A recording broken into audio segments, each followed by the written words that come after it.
Est-ce que l'Église accomplit les promesses que Dieu a faites à Abraham? Est-ce qu'Israël, en tant que nation, l'Israël ethnique, est-ce qu'elle a un rôle à jouer dans le plan prophétique de Dieu pour l'histoire? Est-ce que Jésus-Christ, à cause de sa venue, à cause de son œuvre, à cause de tout ce qu'il a fait, est-ce qu'il est l'accomplissement de tout ce qui était promis pour Israël? Est-ce que l'Église remplace Israël? Toutes sortes de questions auxquelles on donne des réponses aujourd'hui dans cet épisode d'Une foi paisible.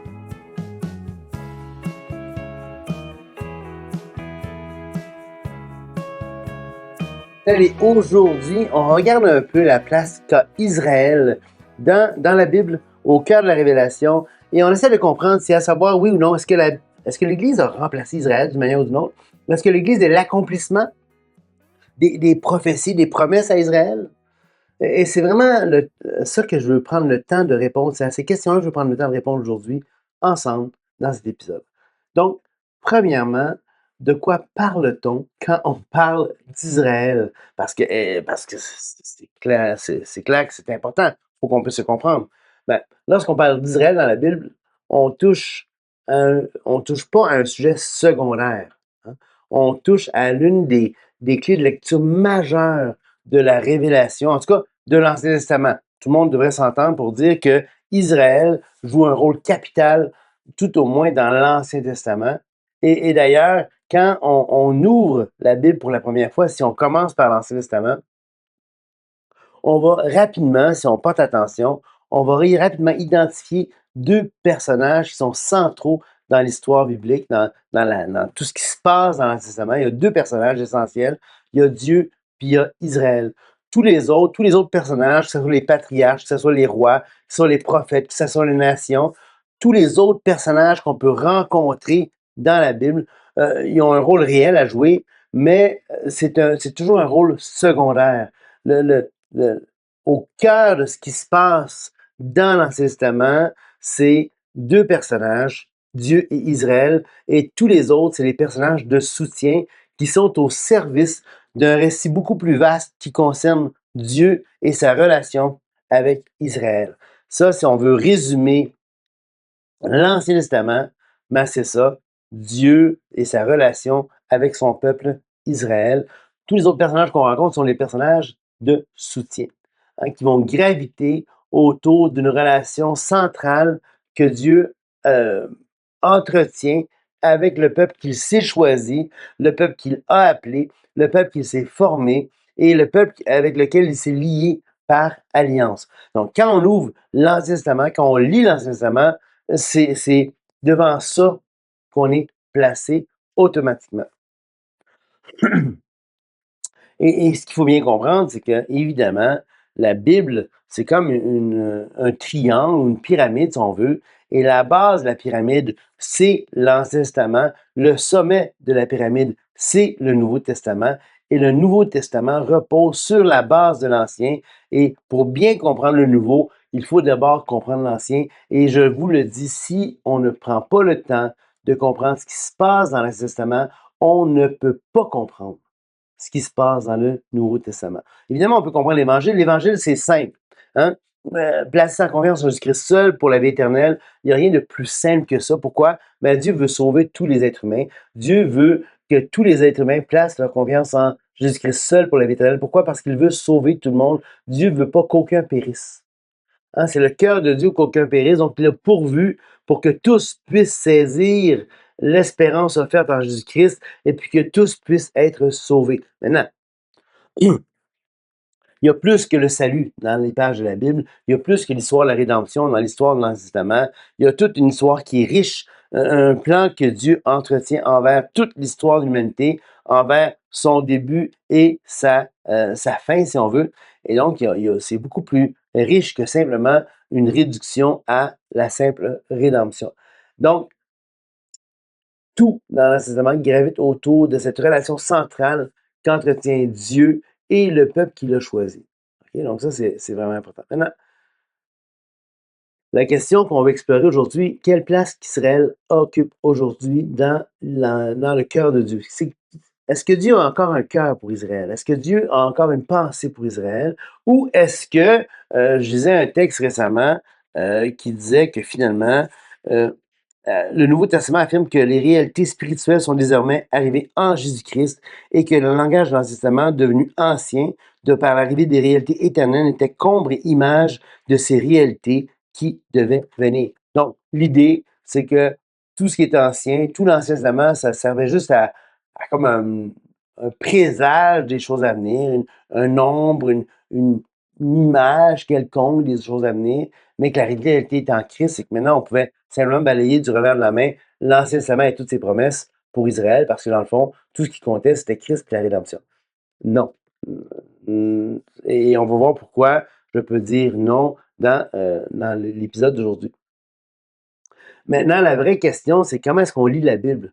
Parce que vous savez, tous les modèles qu'on a et tous les modèles théologiques, et je vous dis, je suis un fan, j'ai été, en tout cas, dans ma vie, j'étais un grand fan, si on veut, de théologie systématique. Longtemps, ma femme me voyait comme livre de chevet. J'avais toutes sortes de théologie systématique, des dogmatiques, que ce soit des auteurs réformés, que ce soit des auteurs plus charismatiques, des auteurs plus arminiens. J'ai lu des dogmatiques qui étaient d'orthodoxie grecque, des trucs catholiques romains.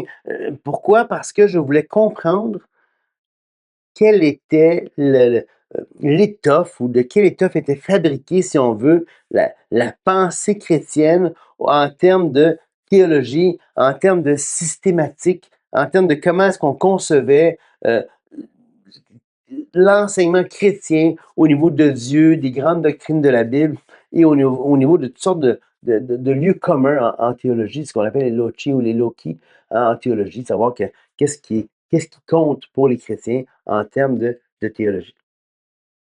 Donc, dans ma vie, j'ai été un grand fan de tout ça. J'ai été friand lecteur de différentes systématiques. Je ne sais pas combien j'en ai lu, peut-être des dizaines de systématiques, comme je vous dis, des calvinistes, des arméniens, des orthodoxes, des, euh, des gens qui étaient considérés plus hérétiques, moins hérétiques.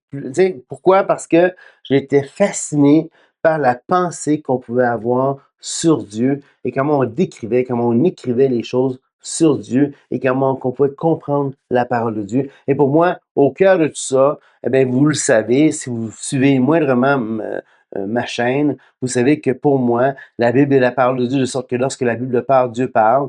Et ce qui compte, c'est ce que la Bible dit. Le reste, je peux balayer ça du revers de la main sans aucun problème. Maintenant, tous les systèmes de pensée, parce qu'une théologie systématique, c'est ça, on essaie de systématiser le matériau biblique pour comprendre ce que on peut tirer comme enseignement en termes de théologie propre, donc en termes de qui est Dieu, de comment est Dieu, en termes de sotériologie, donc en termes de salut, christologie, en termes de qui est Christ, amartiologie, en termes de c'est quoi le péché, et toutes ces hologies-là, hein, ces catégories, ces lieux communs dans la théologie, on peut les étudier, on peut les explorer, l'eschatologie, l'étude de la fin des temps, et il y a toutes sortes de l'angélologie, l'étude des anges, qu'est-ce que la théologie enseigne sur les anges, et ainsi de suite. Bon, et c'est fort intéressant tout ça. Mais pour moi, personnellement, ce qui compte le plus, c'est qu'est-ce que dit la Bible. Le reste, je m'en fous un peu. Hein. Si c'est pas dans les Écritures, ben le reste, je m'en fous. Je m'en fous un peu. Mais ça veut pas parce que je m'en fous que j'ai pas pris le temps d'étudier la chose et de l'étudier avec sérieux. Maintenant, tous les modèles de théologie qu'on peut avoir, toutes les grandes systématiques de l'histoire, toutes les grandes dogmatiques de l'histoire qu'on a pu comprendre, qu'on a pu étudier, ça demeure des modèles. Un modèle, qu'est-ce que c'est? Un modèle, c'est une approximation de quelque chose. Si je prends en sciences, quand j'enseigne à mes élèves le modèle atomique, par exemple, Rutherford et Bohr et ainsi de suite, ben, ce sont des approximations de ce que les hommes ont cru savoir sur la réalité de l'atome et ils ont créé des modèles. Un modèle, c'est une vulgarisation, c'est une approximation, c'est quelque chose qui nous aide à comprendre la réalité, mais d'une manière très, très simplifiée, très, très réductif comme approche à la réalité. Un modèle, c'est toujours réductif, un modèle, c'est toujours une approximation. Un modèle, c'est jamais vrai, c'est seulement utile.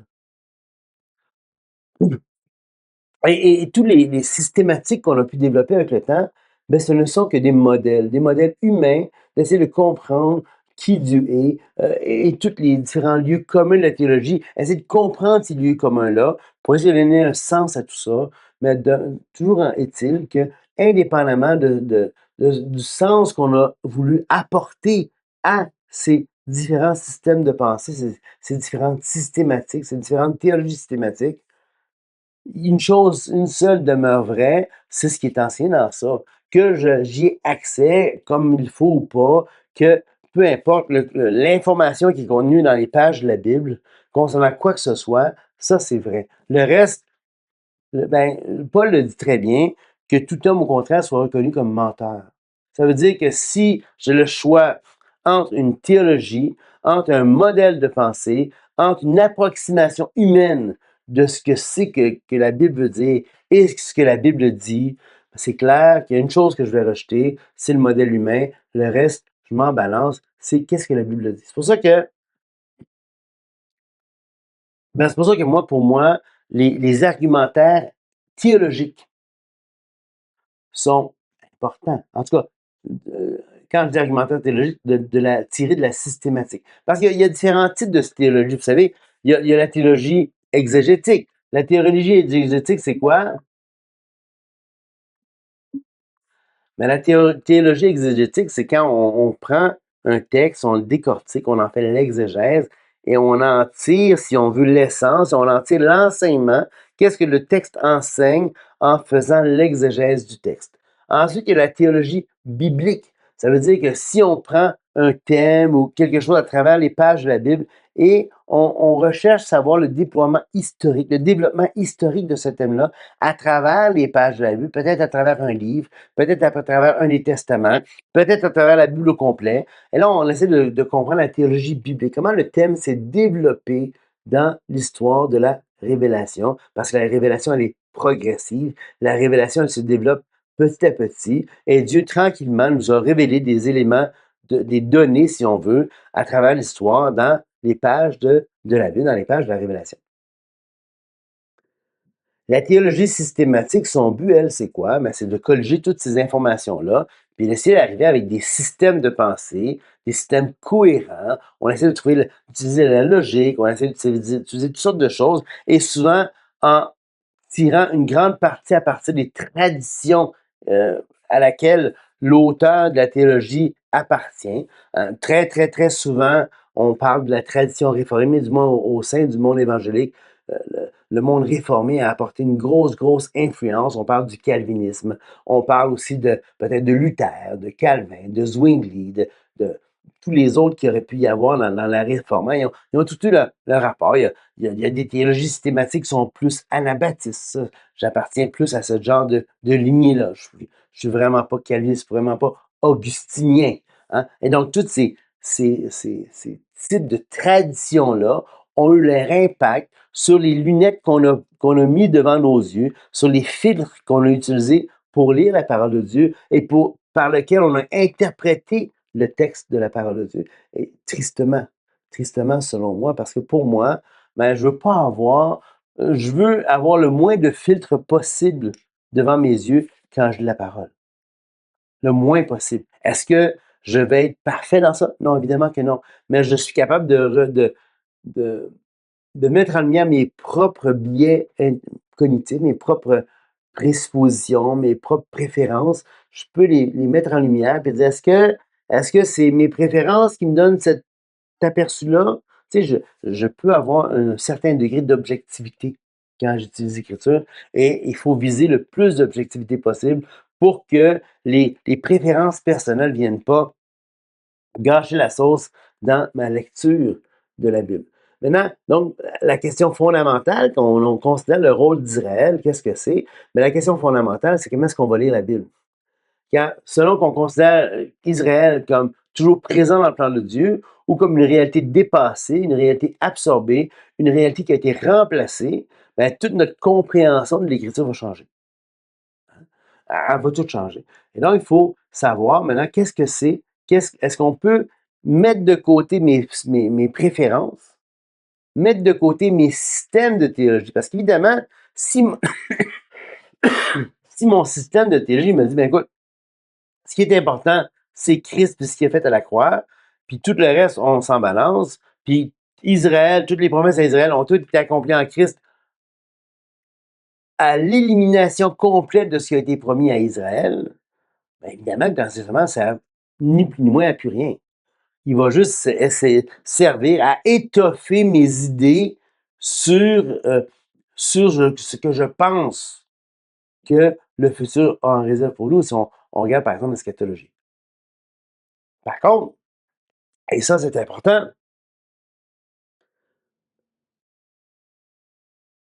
et je l'ai dit, les systèmes de théologie, ce n'est pas inspiré.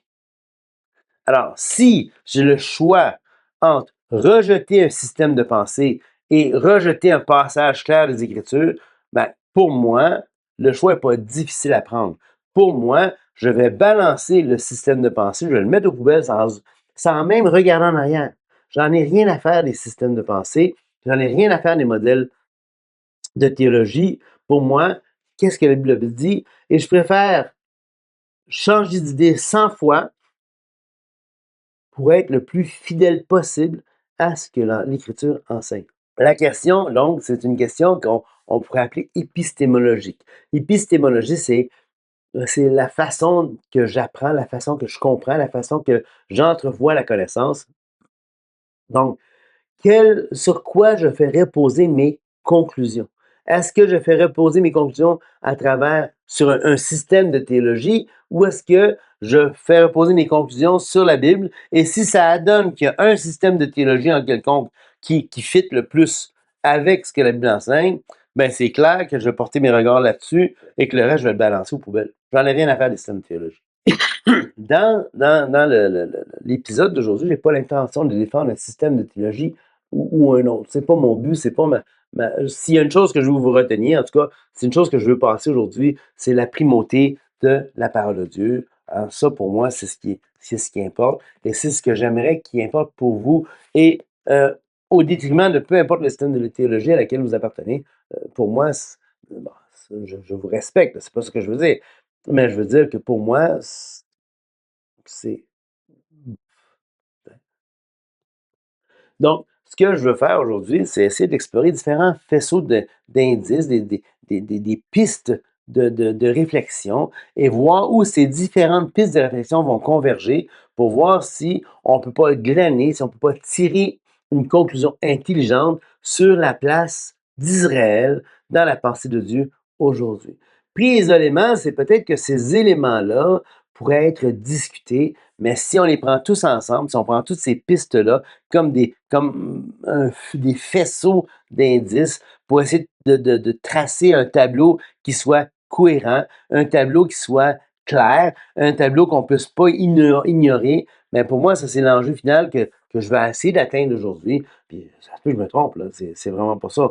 Mais mon but, c'est de voir, OK, où la prépondérance des indices me mène. Parce que l'enjeu final, c'est de préserver la fidélité de Dieu et à sa parole. OK? Parce que moi, ce que je sais que Dieu va être fidèle à sa parole et ne sera jamais fidèle à un système de pensée humain. Et c'est correct. Il n'y a pas à être fidèle à un système concocté par notre faible pensée. Il est fidèle à ce que lui-même a déclaré des choses, pas à ce qu'on peut penser que ce qu'il a déclaré des choses. Et donc, la cohérence de la révélation biblique du début à la fin, ben Dieu est fidèle à ça. Donc, le cadre herméneutique, l'herméneutique, c'est comment est-ce qu'on, l'art et la science d'interpréter les Écritures, l'art et la science de comprendre l'Écriture. Ben, comment est-ce qu'on peut ne pas mal lire la Bible, comment on peut bien la lire, la Bible, ben ça, c'est le cadre herméneutique. Donc, évidemment, je dois faire cet arrêt méthodologique, essayer de comprendre. Vous savez, comment je la lis, moi, la Bible? Est-ce que vous êtes d'accord avec comment je vais lire la Bible? C'est pas pour compliquer la discussion, mais c'est pour éviter de fausser dès le départ ce que je vais dire, puis ce que vous risquez de comprendre. Donc, la première règle, pour moi, fondamentale, c'est que le canon des Écritures, quand je dis le canon des Écritures, c'est un terme qu'on rencontre moins aujourd'hui, mais c'est un terme qui est un terme théologique, un terme chrétien. Le canon, ben, c'est l'ensemble de la révélation biblique. Pourquoi canon? Ben, canon, ça veut dire une règle de conduite, une règle à respecter. Hein? Euh, donc, la Bible, c'est la règle à respecter, c'est la seule et unique, c'est sola scriptura, c'est la seule règle à respecter. Quand elle parle, quand l'autorité de la Bible parle, toutes les autres autorités, entre guillemets, doivent se taire. Donc, le canon complet, l'ensemble des Écritures, de la Genèse à l'Apocalypse, hein, c'est ça qui doit faire euh, autorité dans nos vies, surtout en termes de théologie. On ne peut pas bâtir une conclusion théologique à partir d'un seul pan de l'Écriture. On doit avoir un regard global, un regard exhaustif, ou en tout cas un regard holistique, si on veut, en termes de qu'est-ce que la Bible enseigne sur un sujet. Donc, l'Ancien Testament et le Nouveau forment un tout cohérent. Dieu ne s'est pas contredit dans le Nouveau Testament, dans ce qu'il a dit dans l'Ancien Testament. Il n'a pas changé d'idée en cours de route. Il n'a pas dit oh, j'aurais jamais dû dire ça. Il ne s'est pas dédit. Hein? Dieu est intelligent. Là. Il est capable d'être cohérent avec lui-même. Puis donc, ce qu'il a dit dans l'Ancien, ce qu'il a dit dans le Nouveau, ça se tient, c'est cohérent. Dieu n'est pas je sais pas moi, un vieil homme sénile qui a oublié qu'est-ce qu'il a déjà dit à quelqu'un, puis qui est en train de se dédire ou qui est en train de se contredire. Non, Dieu était clair dans l'Ancien Testament, il est tout autant dans le Nouveau Testament. Et ça, c'est important parce que on se rappelle que dans l'acte de livre des Actes, Paul a rencontré, et quand il est allé à Bérée, dans la ville de Bérée, il y avait les Béréens, et Paul va dire qu'ils étaient d'un esprit plus noble que ceux de Thessalonique. Pourquoi? Parce qu'ils vérifiaient chaque jour, voir si ce qu'on leur disait était vrai. Ils vérifiaient où? Dans les Écritures. Or, les Écritures que les Béréens avaient à l'époque, c'était quoi? C'était l'Ancien Testament. Donc, rien de qu'est-ce que Paul va enseigner, rien de qu'est-ce que peu importe qui va enseigner, peut contredire l'Ancien Testament, parce que sinon, les Béréens eux-mêmes auraient dit, ben voyons, là, c'est n'importe quoi cette histoire-là.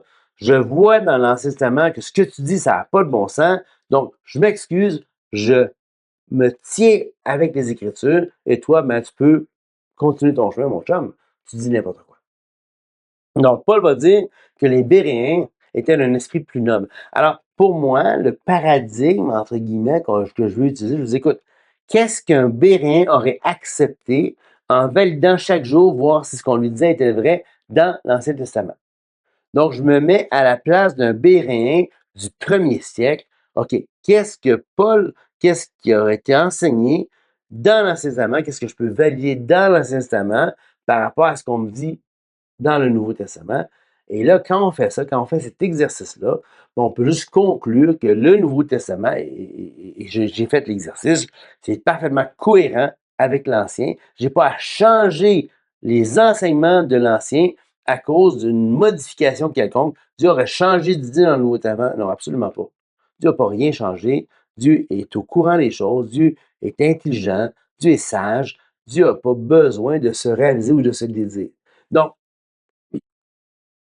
l'Ancien Testament et le Nouveau Testament forment un tout qui est tout à fait cohérent. Le Nouveau Testament n'efface pas l'Ancien Testament. Le Nouveau Testament va éclairer, il va préciser, il va être une prolongation, mais jamais il va annuler, jamais il va contredire, jamais il va dire, ben ça, maintenant, les promesses que j'ai faites dans l'ancien temps, ben non, non, maintenant, c'était pas tout à fait vrai. Aujourd'hui, c'est ça qui est vrai. Non, non, non, non, non. Donc, on doit considérer l'ensemble des Écritures, l'Ancien Testament, puis le Nouveau Testament. Deuxième règle, pour moi, qui est claire, c'est que je dois faire la distinction entre ce qui est clair et ce qui est disputé. Ça veut dire quoi? Ben, si les passages ne sont pas tout à fait clairs, qui sont difficiles à comprendre, qui peuvent avoir multiples interprétations, parce qu'il y a des passages qui ne sont pas faciles, là.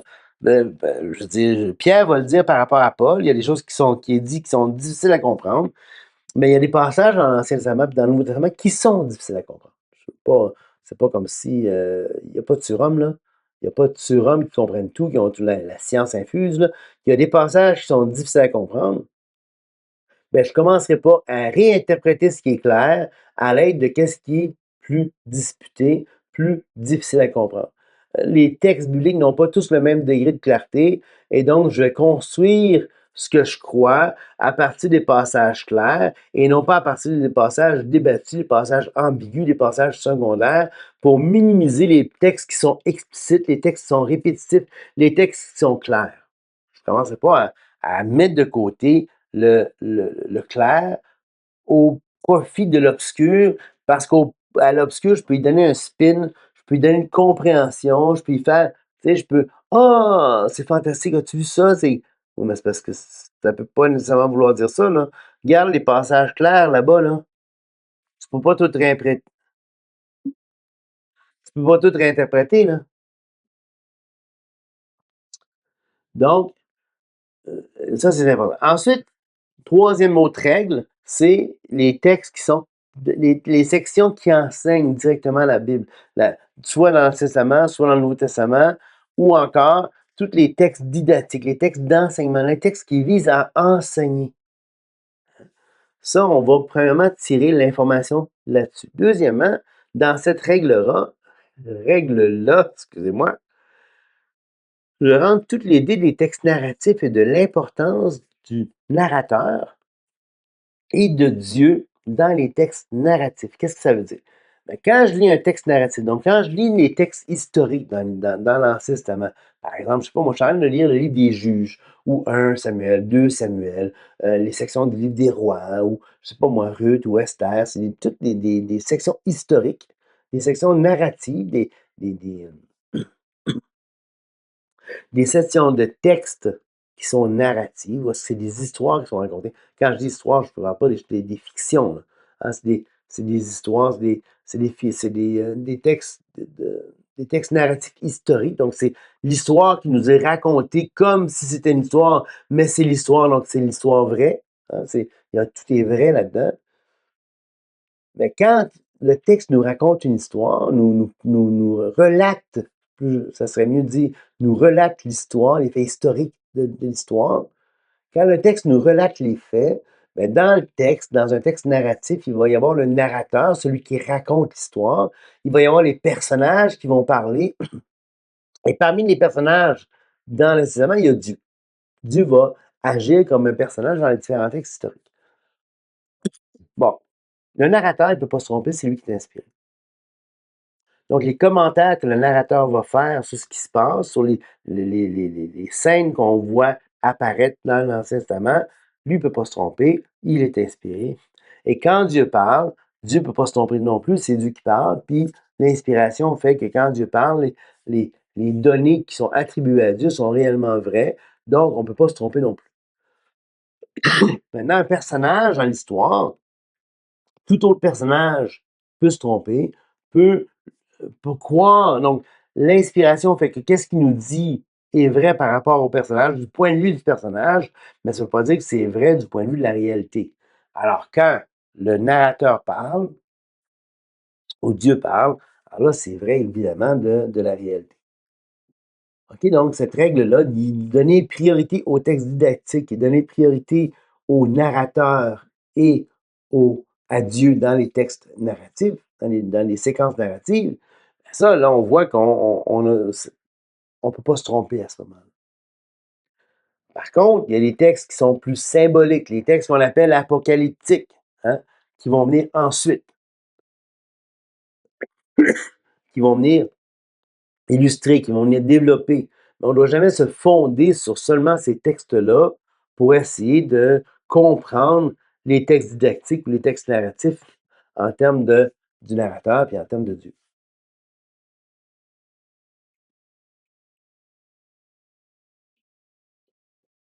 Ensuite, l'autre chose pour moi qui est important, c'est que le passage a priorité sur quoi que ce soit d'autre. Ça veut dire quoi? Ça veut dire que si je prends un texte dans l'Ancien Testament, un passage dans l'Ancien Testament, bien ce passage-là, si je prends la peine d'en faire l'exégèse, de comprendre donc la péricope, le contexte immédiat, le contexte où il se situe dans le livre dans lequel ce passage se situe, où il se situe en termes de l'Ancien ou du Testament dans lequel il se situe, et quelle ampleur ce texte-là a en termes de tout le canon des Écritures, mais le passage a priorité. peux pas prendre un texte ailleurs dans les Écritures et venir réinterpréter ce texte-là sous prétexte que, ah ben, j'ai la misère à réconcilier les deux textes. Non. Les deux passages se tiennent, les deux passages se valent. Si je ne suis pas capable de réconcilier, ben, je dois vivre avec la tension entre les deux. Je ne vais pas minimiser l'un au détriment de l'autre parce qu'il dit que je vais avoir raison de minimiser ou l'un ou l'autre. Il n'y a personne qui peut me le dire. Okay? Donc, ce qui m'amène à considérer 4 pièges importants. Premièrement, on ne doit pas construire un système sur les textes qui sont obscurs. On ne doit pas forcer le texte pour servir un système de théologie. On ne doit pas euh, euh, utiliser nos systèmes comme des filtres pour comprendre la Bible. Puis on ne doit surtout pas réinterpréter la Bible à partir d'un système de théologie préexistant. Et donc ça, c'est important. C'est là que on doit, premièrement, se poser la question, que dit le texte? Puis ensuite, on demande, comment puis-je faire rentrer ce texte-là dans ce que je crois déjà? Comment le texte, qu'est-ce qu'il dit le texte, s'imbrique dans ce que je crois déjà? Et si ce que je crois est incompatible avec le texte, c'est pas le texte que je dois tronçonner, là. C'est pas le texte que je dois tronquer pour fitter dans mon chaîne de pensée. Je dois balancer mon système de pensée ou le modifier pour faire rentrer le texte en question. Maintenant, dans la Bible, ce qu'on voit, c'est qu'il y a une distinction fondamentale entre Israël et l'Église. Certains vont dire, non, non, mais Patrice, parce que les choses anciennes sont passées, les choses sont devenues nouvelles. L'Église, l'Ancien Testament, c'était juste, non. Vraiment, le Nouveau Testament ne dit jamais ça, que l'Ancien Testament n'est qu'une ombre des choses à venir. Il y a des éléments dans certains passages de l'Ancien Testament qui étaient des ombres, qui étaient des types des choses à venir, mais nulle part la Bible dit que l'Ancien Testament était une ombre des choses à venir. Jamais ça dit ça. D'ailleurs, les Béréens auraient refusé ça. Parce que ça serait venu à dire comme quoi que l'Ancien Testament, ça ne servait plus à rien. C'est juste de belles images par rapport à la nouvelle réalité qui est en Christ. On aurait pu pas faire passer n'importe qui à n'importe qui en disant non, non, ça c'est une image de ça. Non. Les Béréens auraient absolument dit non, il n'y en a pas question. Continue ton chemin, on n'est pas intéressé à recevoir ta salade.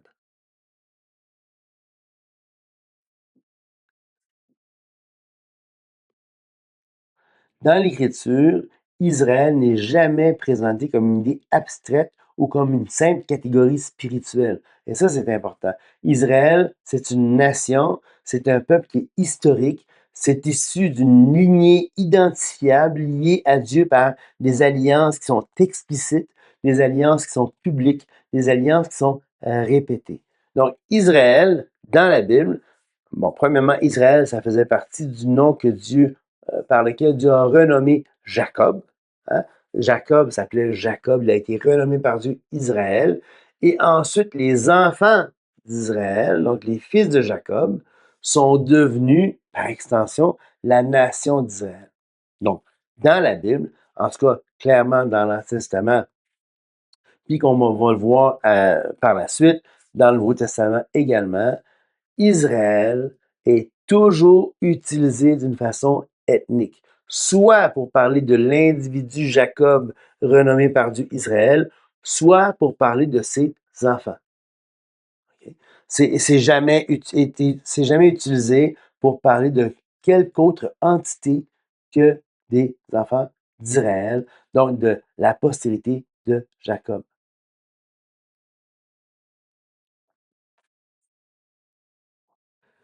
Israël, c'est une nation. Israël, c'est un peuple historique. Israël, c'est une lignée identifiable qui est liée par Dieu, par des alliances qui sont explicites. Dès les premières pages de la Bible, Dieu appelle un homme, donc on pense au 12e chapitre de la Genèse, c'est pas tellement loin, quand on rentre dans la Bible. Dès les premières pages de la Bible, Dieu appelle un homme, puis une descendance, puis un peuple. Les promesses ne sont pas vagues, les promesses sont concrètes. Il s'agit d'une descendance, il s'agit d'une terre, d'une bénédiction qui passe par ce peuple-là et non pas à la place de ce peuple-là. Pour en savoir plus, je vous invite à lire Genèse 12, Genèse 15, Genèse 17. Ces textes ne parlent ni d'une communauté spirituelle indéfinie, ni d'un transfert futur vers un autre groupe. Le texte parle d'une alliance que Dieu va ratifier et par laquelle Dieu va s'engager lui-même envers un peuple précis et qui est les descendants, pas n'importe quel descendant d'Abraham, mais les descendants de Jacob, hein, qui Abraham, Isaac et Jacob, les trois patriarches. Donc, Abraham, c'est général. Ensuite, Isaac, c'est plus précis. Après ça, Jacob, c'est encore plus précis.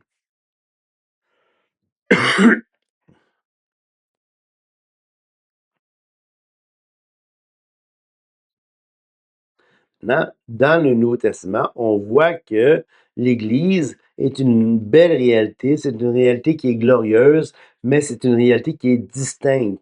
Elle n'apparaît pas comme un remplacement, mais comme un mystère qui devait être révélé. Un mystère, quel était ce mystère? Que l'union des Juifs, donc ceux qui appartiennent à cette lignée issue de Jacob, l'union des Juifs et des païens, donc ceux qui n'étaient pas issus de la lignée de Jacob, en Jésus-Christ, pour former un nouveau corps spirituel, une nouvelle entité qui s'appelle l'Église. Et ça, c'est l'argumentaire que Paul va faire dans Éphésiens chapitre 3. Paul ne dit pas que l'Église a remplacé Israël, que c'est quelque chose de nouveau, c'est un homme nouveau, c'est quelque chose qui est tout à fait inusité, en tout cas, qui est tout à fait nouveau.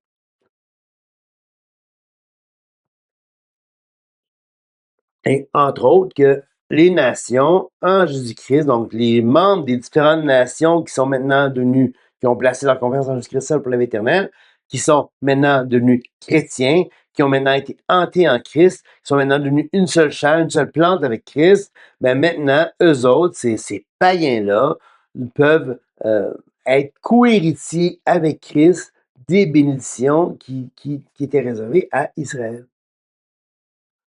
Mais là, ici, la distinction, donc, elle est importante. C'est pas une substitution, c'est une participation. Les païens sont greffés, ils ne remplacent pas. Maintenant, si Israël est supposément l'Église, ben, toute la structure biblique s'effondre, ça fait plus rien. Il n'y a plus rien qui fait du sens.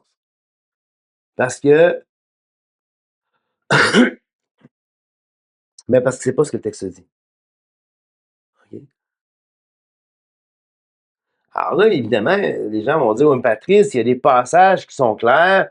Tout Israël n'est pas Israël. Il faut que tu vois-tu que ça a changé?» Non, non, non. On va regarder ces versets-là ensemble. Vous allez voir qu'il faut prendre au sérieux ce qu'elle le dit. Maintenant,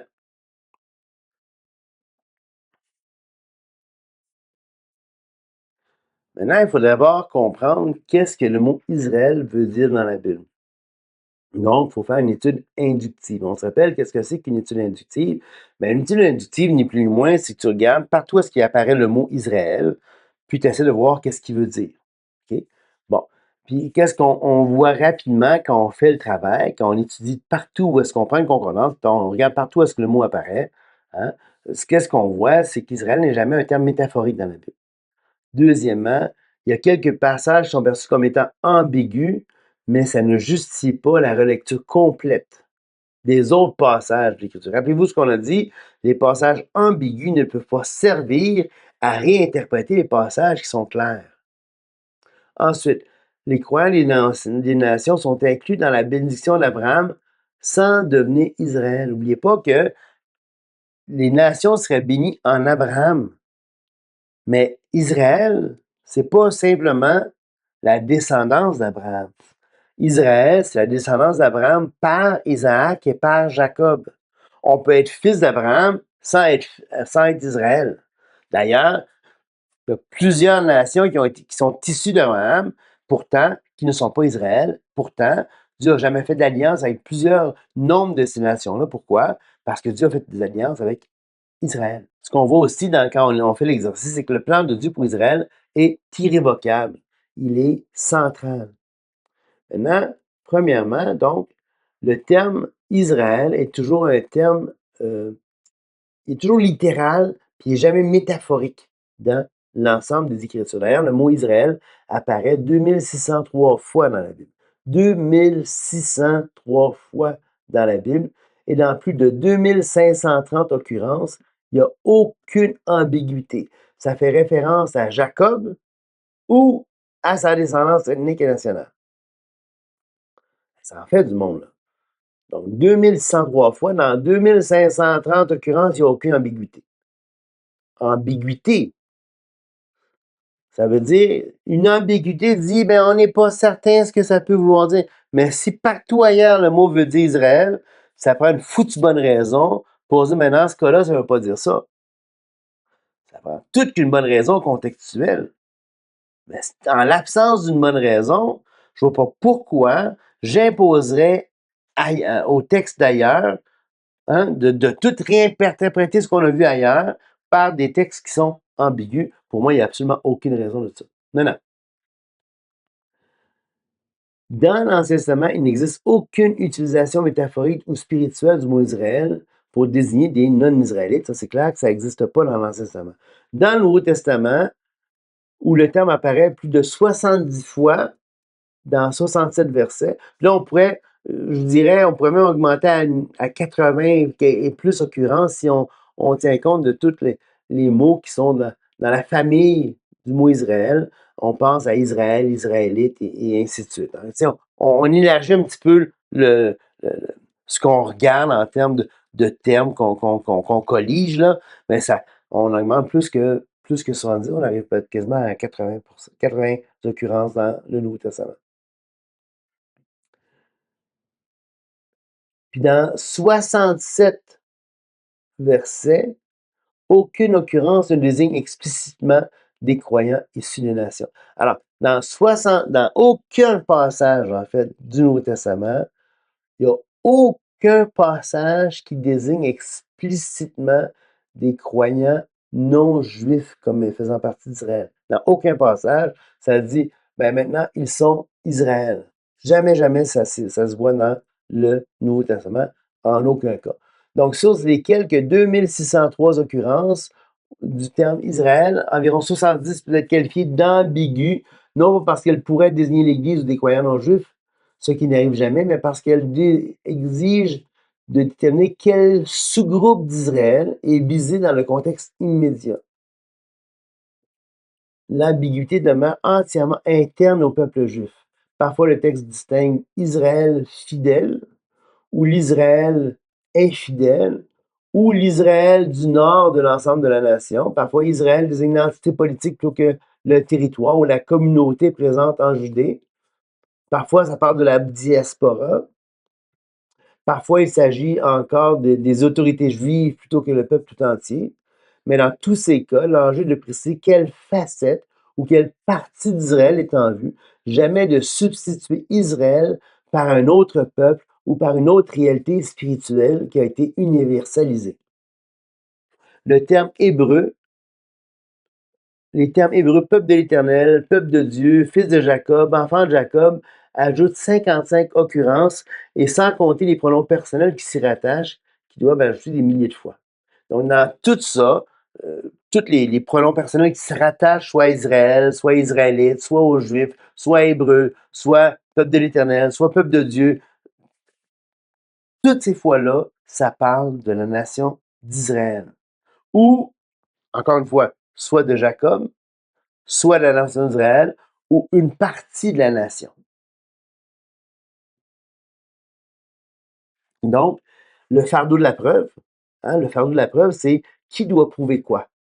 Le fardeau de la preuve revient à celui qui prouve, qui soutient la thèse que l'Église a remplacé Israël d'une manière ou d'une autre. Non, en vue d'un tel fardeau, d'une telle prépondérance de preuves, ben, t'es mieux d'avoir une foutue bonne raison pour me dire que l'Église a remplacé Israël. C'est pas juste de même, ah ben, c'est une nouvelle réalité, c'était des images, juste une affirmation vague, une affirmation qui somme toute, a rien derrière elle, une affirmation qui est dénuée de toute force argumentative. Non, Non, non, Israël, c'est Israël. Puis dans la Bible, dans 2603 fois, ça parle de soit de la nation d'Israël ou d'une partie de la nation d'Israël.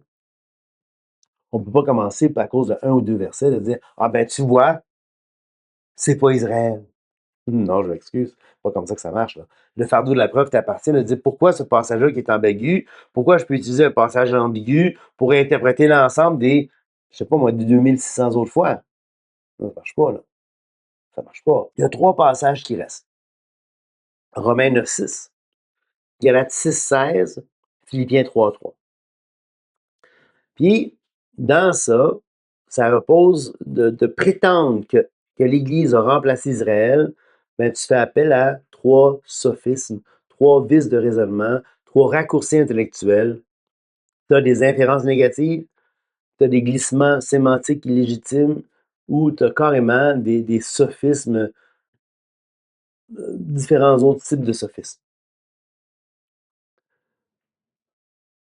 Par exemple, tout Israël n'est pas Israël, mais quand tu lis dans le contexte, c'est tout Israël de la nation n'est pas Israël. Pourquoi? Parce que ceux de la nation que Dieu considère vraiment, c'est les croyants de la nation, c'est le reste d'Israël. Ça, c'est un thème qu'on voit partout dans l'Ancien Testament, le reste d'Israël. Donc, ceux qui, dans la nation d'Israël, ont placé leur confiance en Dieu, donc, qui sont vraiment fidèles, qui font vraiment marque de piété envers l'Éternel, envers Yahweh, le Dieu d'Israël. Mais ceux qui croient en Yahweh, ceux qui ont placé leur foi, ceux qui adorent, ceux qui vénèrent, ceux qui sont vraiment les adorateurs de Yahweh, eux autres sont le reste d'Israël. Et pour Dieu, c'est le reste, c'est le vrai Israël. Ces autres sont vraiment Israël. Mais jamais on voit des croyants non juifs être appelés Israélites. L'Israélite. Et donc, certains vont dire, oui, mais Patrice, Jésus, c'est l'accomplissement d'Israël, donc toutes les promesses, on peut les balancer. Maintenant, c'est Jésus. Certains vont même dire que beaucoup de théologiens affirment que les Juifs devaient effectivement retourner en Israël et que leur temple doit être reconçu pour le retour du Seigneur. Ceux qui embrassent cette interprétation s'éloignent dangereusement des réalités survenues en Jésus-Christ. Pourquoi? Si c'est ce que la Bible enseigne, en quoi je m'éloigne des choses qui sont survenues en Jésus-Christ? Je suis en train de dire mon système de pensée concernant Jésus-Christ, mon système de théologie concernant Jésus-Christ est plus important que ce que la Bible enseigne concernant Jésus-Christ et concernant Israël. Jésus-Christ n'a pas été appelé comme remplacement d'Israël. Jésus-Christ est appelé le roi d'Israël. Il est le fils de David. Il est l'accomplissement des prophéties. Et c'est lui qui va prendre la charge, comme David prend la charge du peuple dans l'Ancien Testament. Jésus est le roi d'Israël. Israël, le vrai Israël.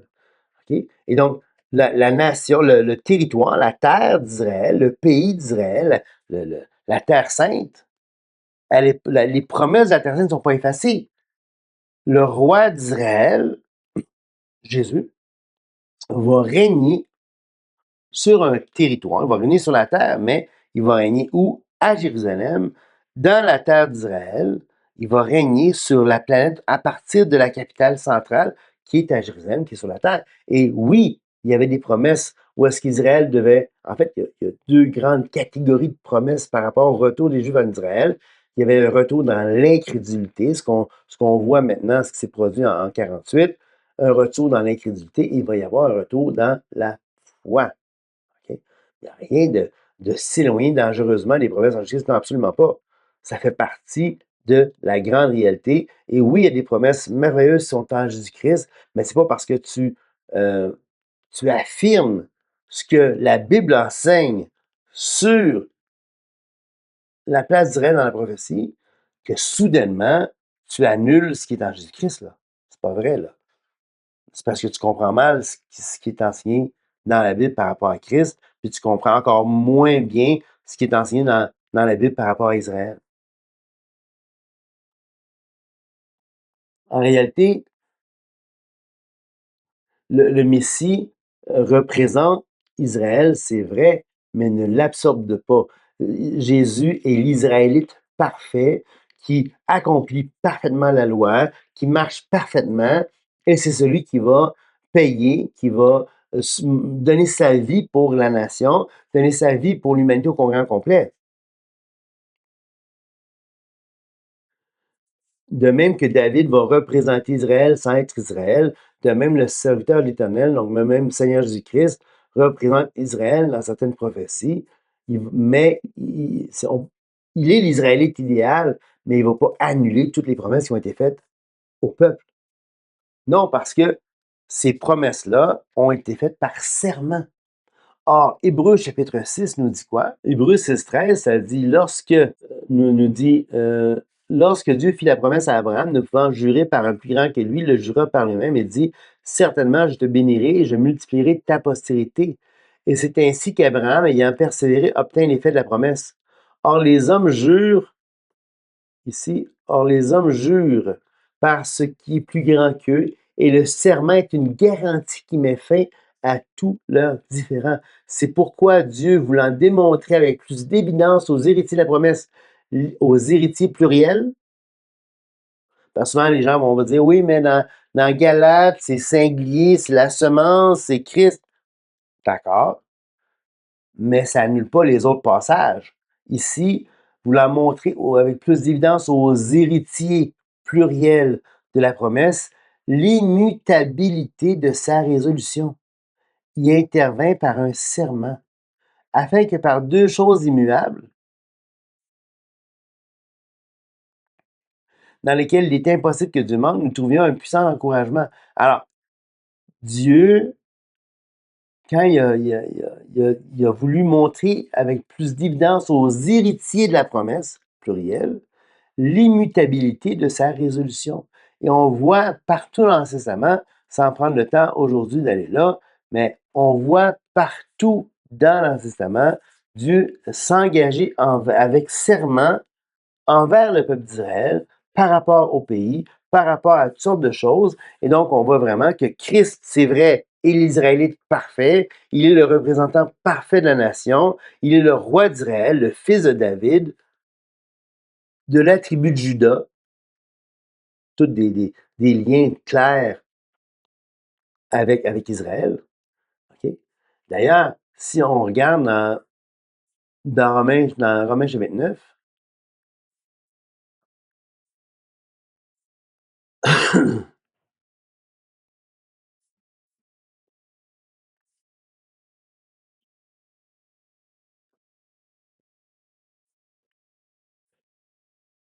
je dis la vérité en Christ, je ne mens point. Ma conscience m'en rend témoignage par le Saint-Esprit.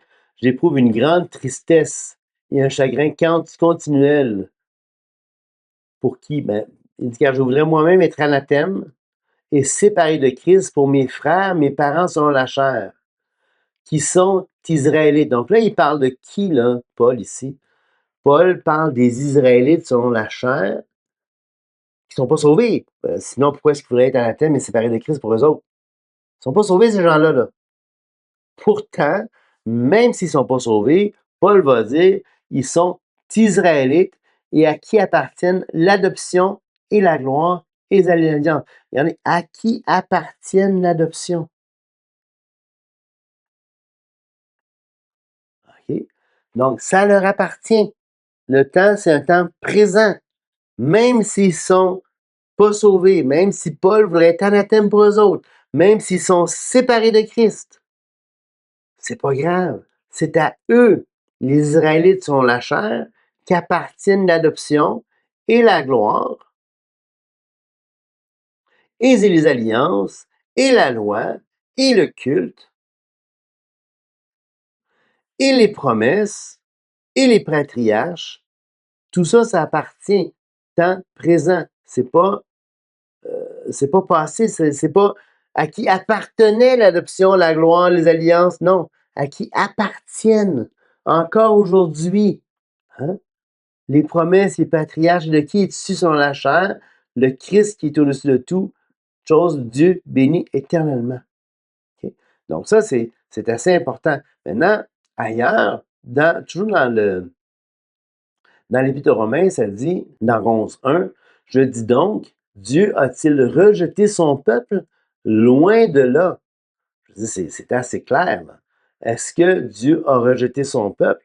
Loin de là, car moi aussi, je suis israélite de la postérité d'Abraham et de la tribu de Benjamin. Dieu n'a pas rejeté son peuple. Donc, clairement, peu importe ce qu'on peut penser d'Israël, Dieu n'a pas rejeté son peuple. Et regardez au verset ici, regardez au verset 25. Car je ne veux pas, frères, que vous ignoriez ce mystère afin que vous ne vous regardiez point comme sages. C'est qu'une partie d'Israël, de quel Israël il parle ici, là? Il parle d'Israël ethnique, là. De ceux qui, au chapitre 9, hein, Paul avait dit, selon la chair, à qui appartient. C'est ceux autres pour qui Paul aimerait ça être anathème parce qu'ils ne sont pas sauvés. Une partie d'Israël est tombée dans. Ils sont dans l'endurcissement, là, cette partie-là, là, jusqu'à ce que la totalité des païens soit entrée, et ainsi tout Israël soit sauvé, selon qu'il est écrit, le libérateur viendra de Sion, et il détournera de Jacob les impiétés. De qui? De Jacob. Pas de Jacob. Et ce sera mon alliance avec eux lorsque j'ôterai leurs péchés. Regardez verset 28. En ce qui concerne l'Évangile, ils sont ennemis à cause de vous. En ce qui concerne l'élection, ils sont aimés à cause de leur père. Israël, on parle de la même entité, là. Israël, les fils de Jacob, selon la chair, ceux qui sont dans l'endurcissement dans le contexte, là. Car Dieu ne se repent pas de quoi il parle ici? Toujours d'Israël, toujours de l'élection d'Israël. De même que vous autrefois, que vous avez autrefois désobéi à Dieu et que par leur désobéissance, vous avez maintenant obtenu miséricorde. De même, ils ont maintenant désobéi afin que par la miséricorde qui vous a été faite, ils obtiennent aussi miséricorde. Okay? Donc, Dieu ne se repent pas de ses dons et de son appel. Donc, c'est vraiment important de comprendre que Dieu n'a pas rejeté son peuple, que les passages que tout Israël n'est pas Israël, bien, imaginez-vous que l'ensemble d'Israël, tout le peuple, toute la nation, bien, tout ce bagage-là, tout cet ensemble-là, bien, c'est pas tous eux autres qui sont vraiment Israël, c'est la partie du reste, ceux qui sont croyants, ceux qui font allusion dans Romains 11 qu'on vient de lire, là, ben, on va le revoir, tiens, tant qu'à faire. Verset 2, tiens. Dieu n'a pas rejeté son peuple qu'il a connu d'avance. Ne savez-vous pas que l'Écriture rapporte qu'Élie, comment il adresse à Dieu cette plainte contre Israël?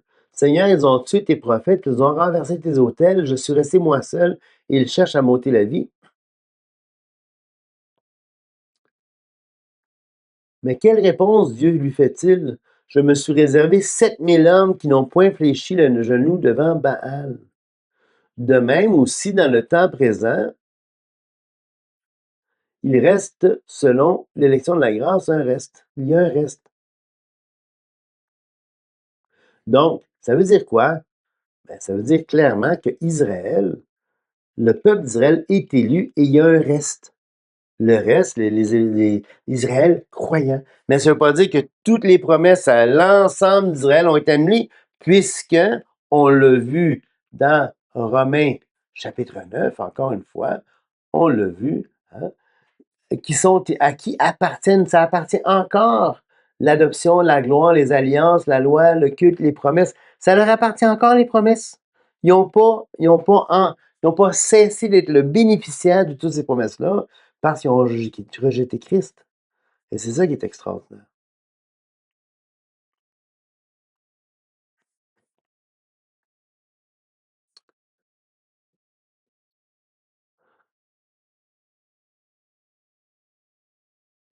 Donc ici,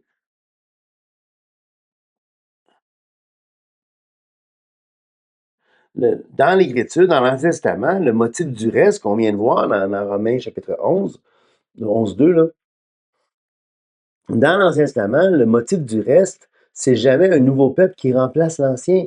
C'est un sous-ensemble du peuple.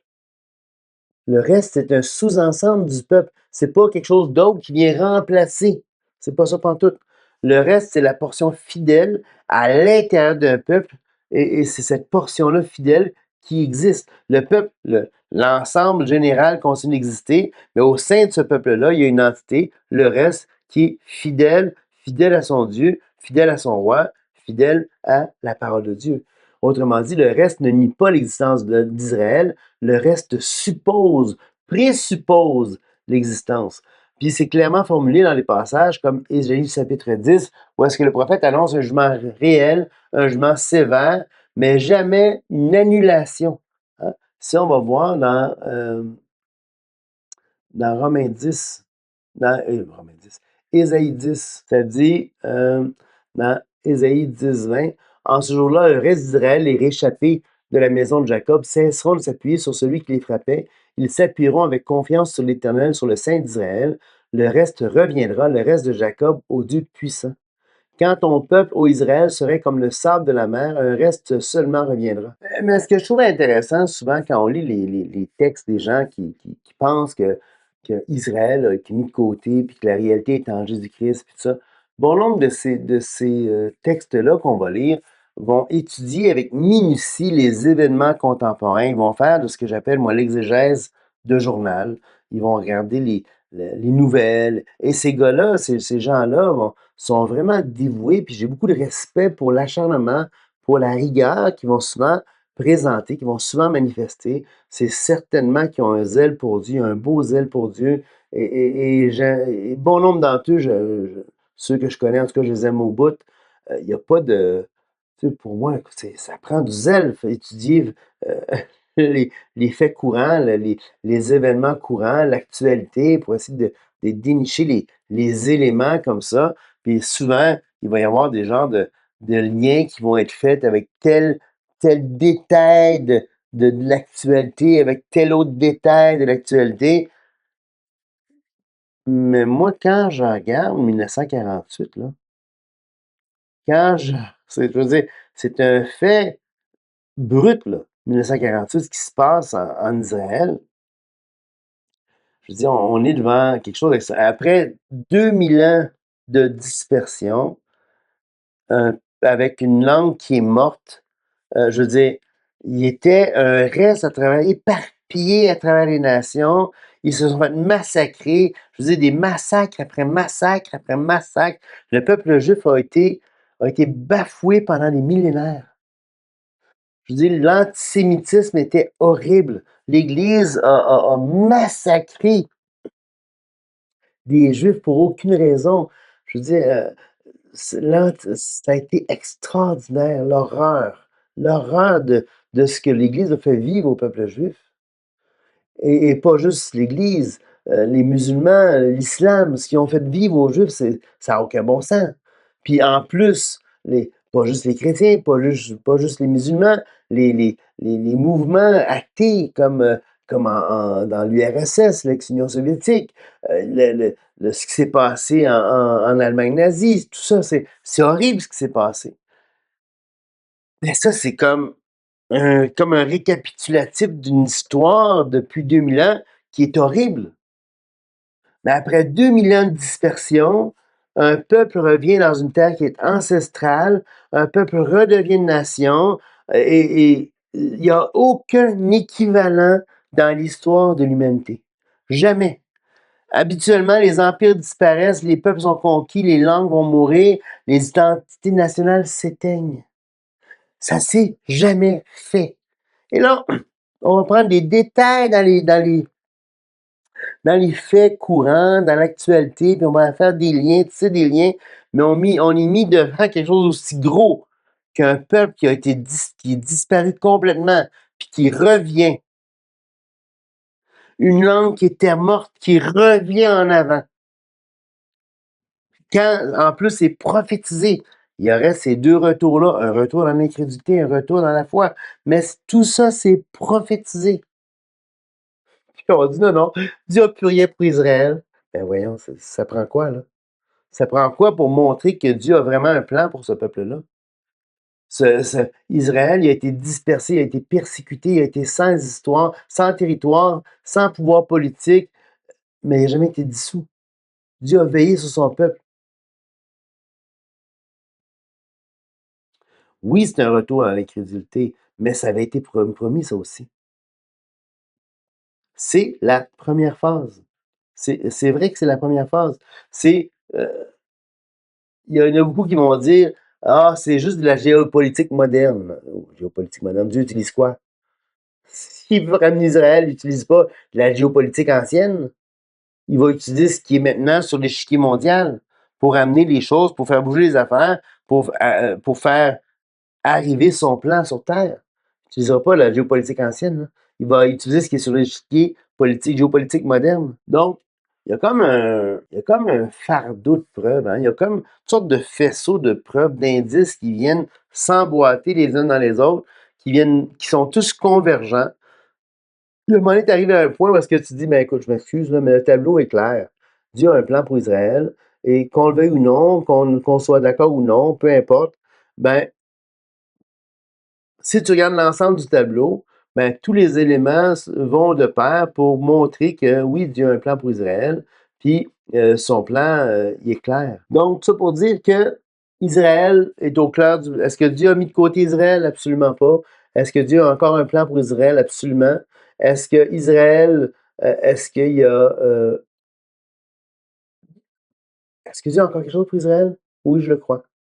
Est-ce que les Israélites, est-ce que l'État d'Israël aujourd'hui est parfait? Absolument pas. Ils font des erreurs, il faut dénoncer. De la même manière que je vais dénoncer les erreurs d'un frère ou d'un croyant ou d'un chrétien, sans aucun problème. De la même manière, je vais dénoncer qu'est-ce que, par exemple, Israël peut faire qui croche. C'est pas parce que c'est le peuple de Dieu, c'est pas parce que Dieu l'a ramené en Israël. On n'oublie pas que justement, ils sont dans un retour dans l'incrédulité. Donc, certainement que leurs agissements ne seront pas parfaits, loin de là, mais demeure qu'il faut reconnaître ce qui est à reconnaître.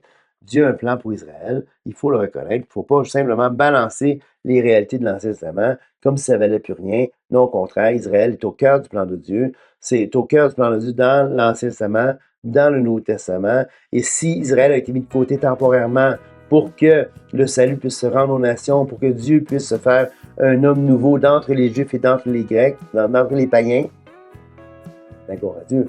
Mais ça annule pas tout ce qui a été dit auparavant. All right? Fait que Dieu vous bénisse, puis on se voit la prochaine fois.